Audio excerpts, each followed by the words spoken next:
Understanding Euler's number.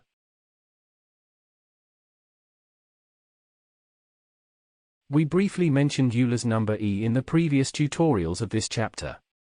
It is a constant of the same importance or perhaps even more important than the other constants used in mathematics, such as the Archimedes constant pi, Pythagoras constant square root of 2, etc. In tutorial 12.4, we explained that Euler's number is obtained by calculating the value of the infinite series. We have the following shown on screen.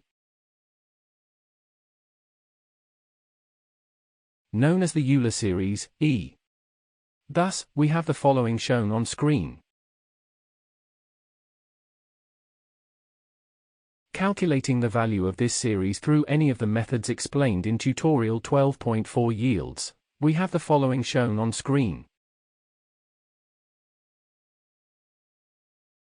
Looking at the digits, it is evident that Euler's number E is an irrational number, as there is no recurrence in the order of the digits. That is all for lesson 13.4.1. To continue this tutorial, please watch 13.4.2, the history of Euler's number. Thank you for watching. Make sure to like and subscribe to keep up to date with new videos.